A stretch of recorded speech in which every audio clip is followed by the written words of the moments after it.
What's going on, everyone? It's Alex Hormozi here, founder and CEO of acquisition.com. We own a portfolio of companies, and we work with companies that are between, at minimum, $3 to $10 million a year in revenue, and we help them scale and exit in 3 to 5 years so that they never have to make another dollar again. You should only have to get rich once. So that's our saying. For everyone else who's below $3 million or $10 million in revenue, then I am making all of these trainings for free to hopefully get you to that point so that we can potentially work together. And at the very least, if you're not there, then just enjoy it for free. I just want everyone to be wealthy, and I mean that genuinely. And so the second component, so this is the second component of creating offers that will convert and make you money. All right. And so this is what helped us, do 120, I think at this point, million in sales across lots of entities that we have. And so it's charging what it's worth. And so my last video talked about finding a starving crowd, which you can find at acquisition.com. But this one is, and that's under the offers training. This is obviously offer number 2, charging what it's worth. All right. So the offer might not be converting first because you might be in the wrong market, but it might also not be converting if you're in the right market because you might be the wrong price. All right. So this is a really important component of making something make money, right? If you charge nothing for something, then you probably won't make money from it. All right. And so here's how to pick the right price. Okay. So there's a few components to this. One is going to be the price to value discrepancy. So it's understanding how that even works altogether. The next is going to be the virtuous cycle of pricing, which is one of my favorite concepts to break down for people because it was a huge belief breaker for me in my life. And then understanding the correlation between pricing and perceived value. All right. So let's start with the price to value discrepancy. Okay. So I have this little graph here. And the reason that this is so important to understand is that whenever you have services or products or anything whatsoever, people inherently buy because they believe that what they are getting in value is superior to price, right? This is how people make purchasing decisions, right? And the thing is they will continue to buy from you as long as this discrepancy between price and value exists, right? Here's the price, here's the value, all right? And so as long as value stays above the price, then they're happy, right? Now, here's the thing, and this is where you stop getting customers or people, bought from you once and they don't want to buy from you again, is the moment that value dips below or matches your price, then that is the point of cancellation or the point of no return. So if you're in a recurring revenue business, it would be a point of cancellation. If you're selling physical products or one-time services, then they're not going to refer people and they're not going to want to do business with you again, right? And the thing is that most businesses, believe it or not, are actually below this line. And so they're really only able to make one sale per customer and they can never make another sale again, which massively impacts the business. That's why most businesses don't make money. They always have to find new customers because their existing product isn't that good. And I'm going to be really honest with you for a second. So many times I talk to business owners and they're like, we're so good at what we do, we just can't find customers. The reality is that you probably aren't that good. You're probably mediocre. You're probably average. And the thing is that average puts you here or below. And in order to get repeat business, you can't just be like above average. You need to be exceptional. You need to be remarkable. You need to be so good that people talk about you. And that's difficult to do. And that's why most people don't make money. And that's okay. And that's why you're here and you're learning and getting better. All right. So price to value discrepancy. Understanding this concept in terms of how much value you need to provide is going to be key to making sure that our pricing works. So there's 2 ways to improve this discrepancy. One is you can lower your price, right? Which is a one-way ticket to failure. The other way is to increase your value. All right, which is always the way that when I'm working with a business is what I'm trying to do is I'm trying to figure out ways to increase the value and more importantly, the perceived value of the product or services to the customers and prospects so that they're more willing to pay a higher rate. And so part of that's going to be niching down, part of that's going to be positioning the offer and reversing risk and all that kind of stuff, which we're going to get to in some of the future videos. All right. And so, like I said, number 1 is you can lower the price. Number 2 is you can raise the value, which is obviously the one that we want to go to. All right. So let's go into that. All right. So that's the hard way and the easy way is to raise the value. All right.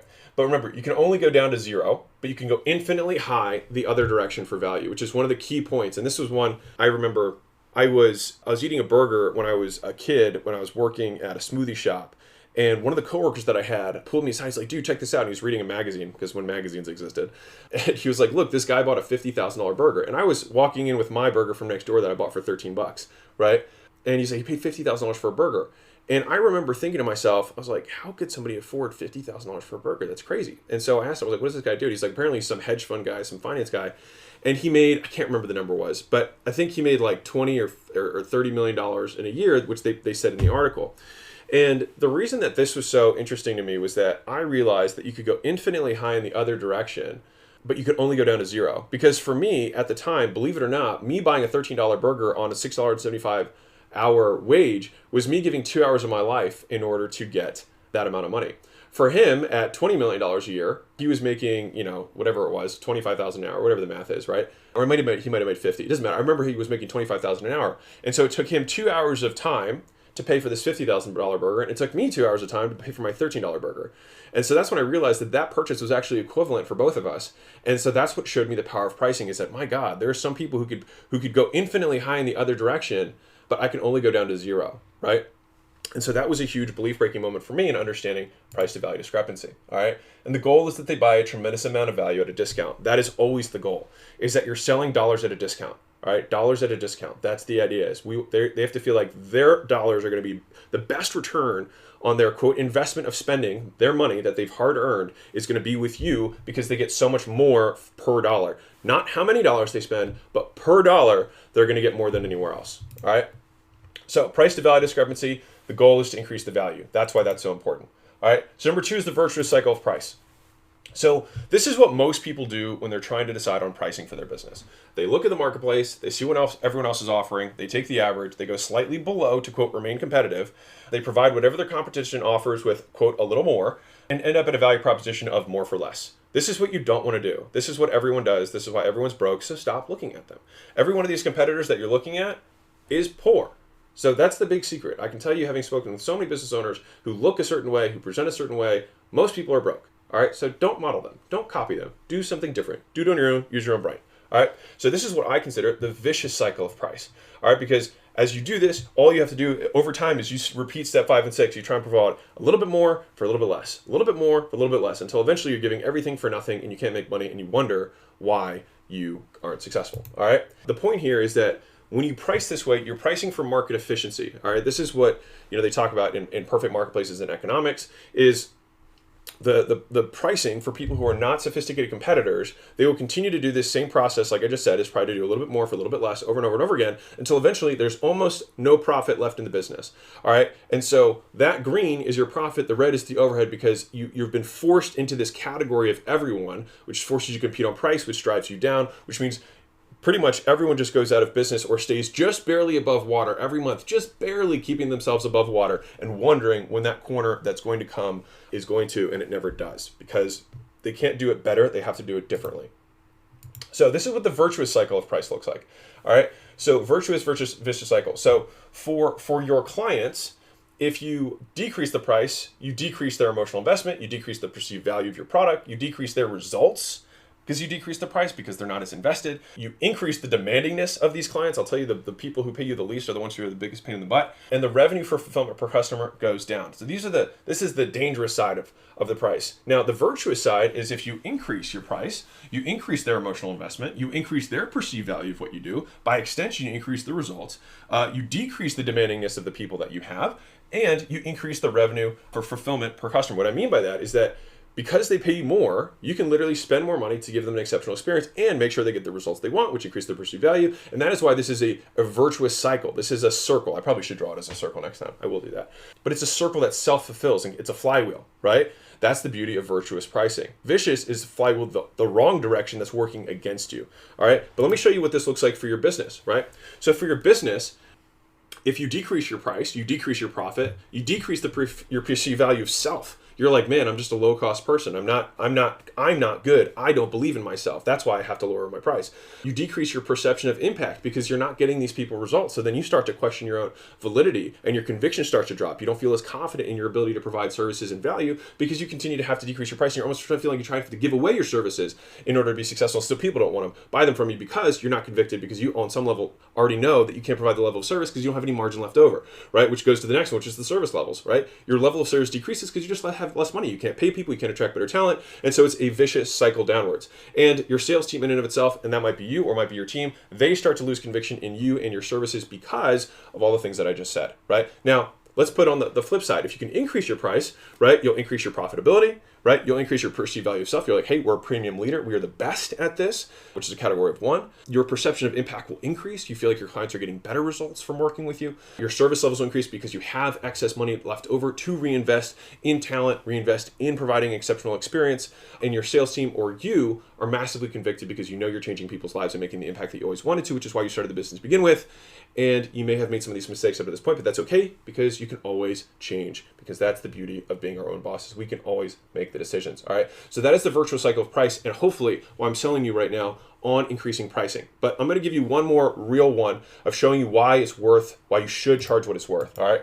And it's that price in and of itself is a communication of value. Think about it. I'm going to give you a little example here. So this was a taste test. I'll cite the study somewhere. But for right now, this was a blind taste test that was done on 3 wines. Okay. And so they presented the tasters with a low price wine, a medium price wine, and an expensive wine. All right. So they could see the price on the bottles right in front of them. They tasted them and they asked people to rate them in, good, better, best. Right. And so they said the low price one, unsurprisingly, was not as good. They said the medium one was medium, and they said the higher price one was great. All right. Fairly standard, and a lot of us kind of come to that association. Good wines are more expensive, and that's why they're good. That's why they're more expensive, right? But here's what's interesting. All of those wines were actually the exact same wine, just put in different bottles with different price tags on them. And so here's why this is so important. People literally perceived more value from the same product because the price was higher. So that means that you don't just charge higher prices because your product is better. Charging higher prices also makes your product better. Think about that for a second. Now, if you are the wine business owner of this particular bottle, and you had a way of doing one thing that made you more money and increased the perception of your clients believing that what you had was better, would you do it? Of course, right? Why would you not get the better result for your client, right? Why would you want to sell the bad wine when you could sell the great wine, right? And it's the same exact wine. Why would you not do that? Of course you would. You didn't do it because you probably were afraid of what would happen. But I'm telling you, having done this with so many businesses, if you can increase the price, you'll increase the perception of value and people will like it more. Warren Buffett, he took over See's Candies, 30, 40 years ago, whatever it was. And he's since made $1 billion from this purchase that he bought for $24 million. All right. $1 billion in net free cash flow. It's money that he took out of the business after reinvesting. And every single year, what they've done is they've raised the prices at a higher rate than inflation. And so they've raised it by 5-6%. Every single year they raised the price. And they found out that chocolates were actually fairly inelastic, as in people would be willing to pay $40, $50, $60 for a box of chocolates, right? And when they started with them, they were, not even close to that. But by doing this, they raised their profit, they raised the perceived quality of their product, and they did all of that simply by changing a number. How awesome is that? That's the beauty of the virtuous cycle of price. All right. So the goal is to be so much more expensive that a consumer must pause and think this cannot be the same category of solution as everyone else's, thereby making you a category of 1. This is how I always like to think about it. If you can make your price so much disconnected from the marketplace, not just a little bit more expensive, but significantly more expensive than the rest of the marketplace, then they have to pause. So when I started Gym Launch, which was my first company, when I came into the marketplace, the most expensive competitor was priced at $5,000. And I thought to myself, well, I don't want to just be a little bit more expensive. I want to be way more expensive. And so our product, the minimum thing that someone could buy from us was $16,000. And the next thing someone could buy from us was $126,000, right? It was so far outside of what everyone else was doing that they were like, my God, like this has to be something different. It must be something different because it's priced so differently. And so your price communicates so much about your business and the value you're going to provide that it's inextricably linked to the value that you're providing. All right, which is why in one of our ways of fixing the value is actually looking at the price and making sure that we're charging what it's worth so that we can provide the results in a meaningful way to our prospects. Because obviously all that extra money that I was able to have compared to my competitors, they had $5,000 and had to make a margin from that. I had $16,000. I could reinvest $5,000 right off the top into making unbelievable experience. I could invest the entire cost of their program into making someone's experience better. And as a result, our clients got better results. Their perceived value was higher. We had more referrals, et cetera, et cetera. And that was the virtuous cycle in action. Okay. And so note, if you have something where a client must perform options or some action, in order to be successful, then it would follow the more invested they are, the more invested they will be. All right, which in turn will create better students and better outcomes. So ethically, If you want to say that you're helping someone the most you possibly can, then you have to ethically get them emotionally invested in the outcome, especially if you're doing a do-it-yourself or done with you type of service where they have to do something. You have to increase their emotional investment in order for them to get the result. All right. And so increasing the quality of your prospects increases the quality of your product. Think about that for a second. You can literally increase the quality of your product because the level and the number of customers who are successful by increasing the quality of your prospects, which you can do by raising your price, which is a barrier to entry for people to come in. And so that way you get only the best people, you have more money to invest in them, and then they have a higher perceived value. They don't price compare you to anyone else because you're so far outside of their range, and you can do things that no one else can do because you have more margin than everyone else has. And that's how you create a winning combo. All right. And so that includes how to charge what it's worth. And so in the next video, which you can find at acquisition.com, this is in the offers training. I have all of these courses and modules for you there. They're absolutely free. My goal is for anyone who's below $3 million a year to just use my stuff and make the money. Like, absolutely take it, go make your $3 million plus. And hopefully, once you cross 3 or 5 million, give us a call and we'd love to help you get to 30 plus and exit so you only have to get rich once. So keep being awesome. We'll see you on the flip side. Bye.